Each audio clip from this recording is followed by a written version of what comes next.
there's a certain comfort that comes from drawing a line, however faint, between where your work begins and where it ends.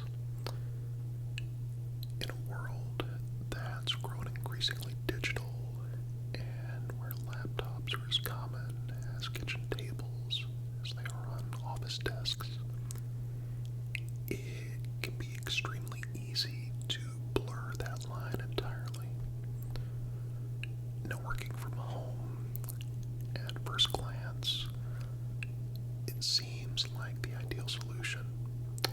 There's no commute, you have flexible hours, you have the ability just to hang around in comfortable clothes, and you have the convenience of having everything you need within arm's reach.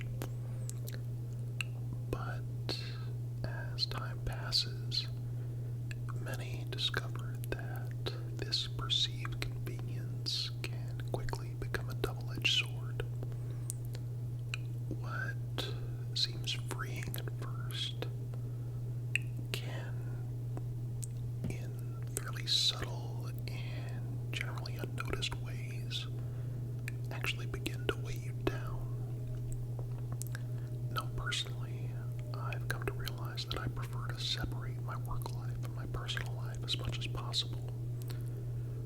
While there are times that they overlap, and that's natural, I find that when I'm at work, I want to be at work, and when I'm at home, I want to be home. That distinction, that space between the two, allows both to thrive without actually stepping on each other's toes. When you work on site, there's a certain rhythm to your day that can't quite be replicated when you're at home. The act of waking up, getting ready, and physically traveling to a different space creates a mental transition. It's a psychological cue that says, okay, now I'm entering professional mode. It's an overlooked advantage. That short drive or train ride to the office, while yes, sometimes can be seen as a burden, also acts as a sort of buffer between your personal world and your professional one. It allows your mind to shift gears and to prepare for the day ahead. Likewise, when the day's done, that same commute gives you some time to decompress and process the events of the day. It allows you to let work fade from your thoughts before you actually walk through the door. That's something that remote work really can't offer. When your workspace is just steps away from your bed or your living room, those boundaries begin to dissolve, and before long, your home doesn't feel like a sanctuary anymore. It begins to feel like an extension of your job or your office. And, of course, there are distractions. When you're at home, you're surrounded by countless little temptations. The TV's right there, whispering that you can afford to take a quick 5-minute break. You walk through the kitchen and the dishes in the sink just catch your eye. Suddenly, you're convincing yourself that cleaning them counts as being productive for your job. You might get up to make coffee and end up scrolling through your phone for 20 minutes, just not realizing how much time you're wasting.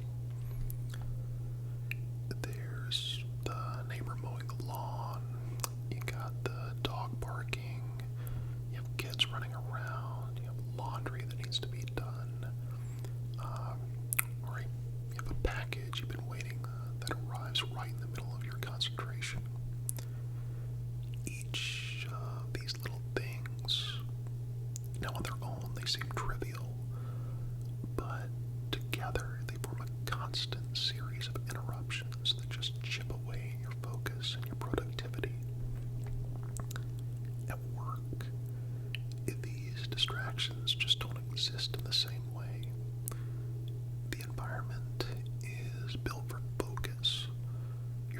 surrounded by colleagues who are all working towards similar goals, and that collective sense of purpose creates a natural energy, and that's a momentum that's really difficult to replicate when you're at home.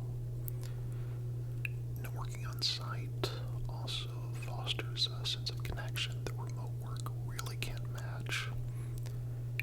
There's a definite difference between seeing someone's face on a screen and sharing a moment with them in person.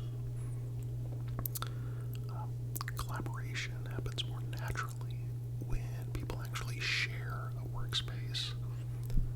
You can pick up on nuances, body language, tone, timing, etc. These just don't translate over video calls. You overhear conversations that may spark new ideas, or you have those quick, spontaneous discussions that lead to solutions a lot faster than scheduling yet another virtual meeting or Teams call. These small interactions, grabbing coffee with a coworker, just exchanging a little conversation in the hallway, just asking a quick question across the desk, those seemingly minor moments build relationships.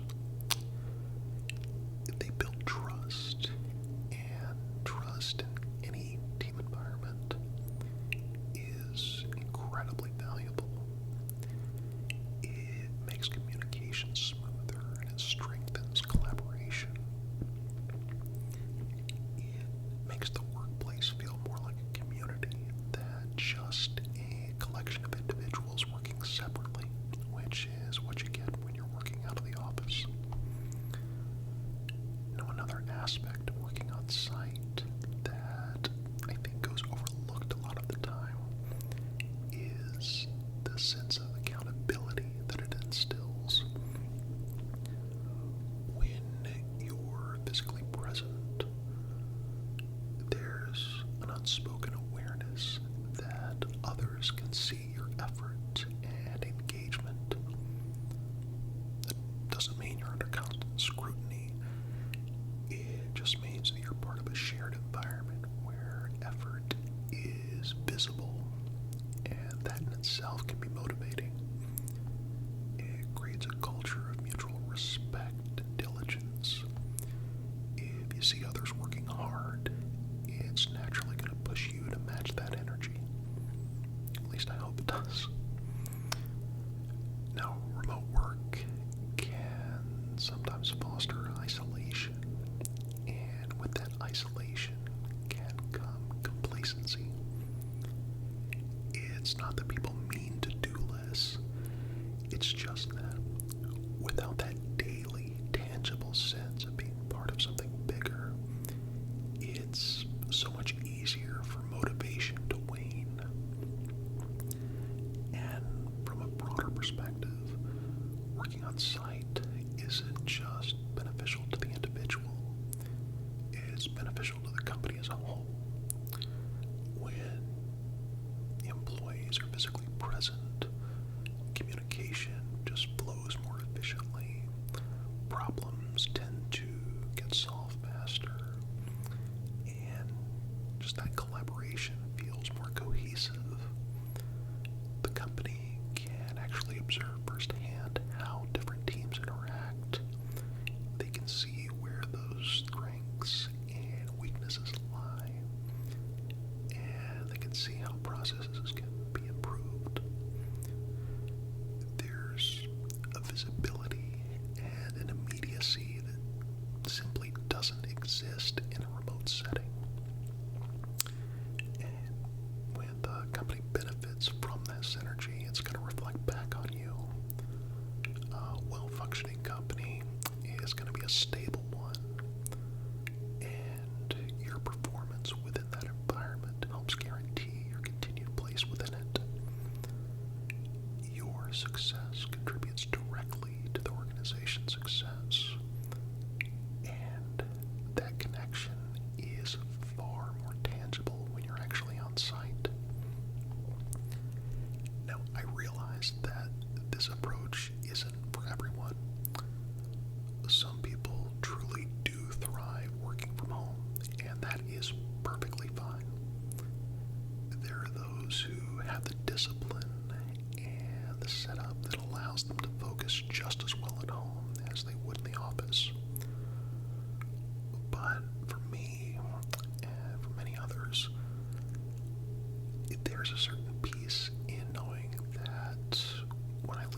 notice at the end of the day, I'm leaving work behind.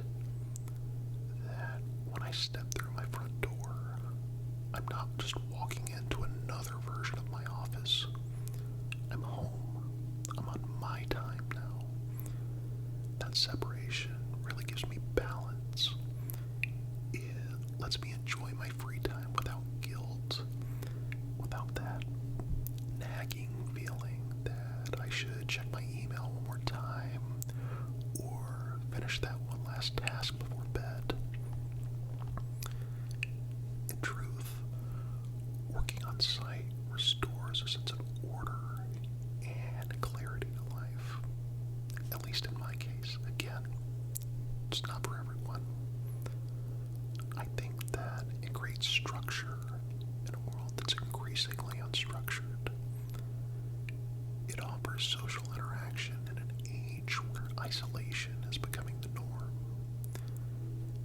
And it reminds you that your work, while important, is just one part of who you are.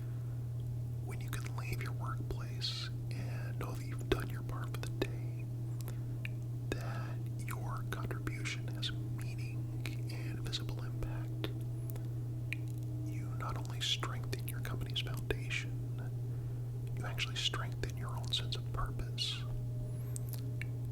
When the company does well because of your efforts, again, that's not just a victory for them. It's a promise of stability and longevity for you. So, while working from home might offer comfort and convenience, I don't deny that. Working on-site offers, I think, clarity, connection, and purpose. It's not about choosing the harder path. It's about choosing the one that brings balance. It's about choosing the one that brings that focus and fulfillment. For me, being on site means I can give my best at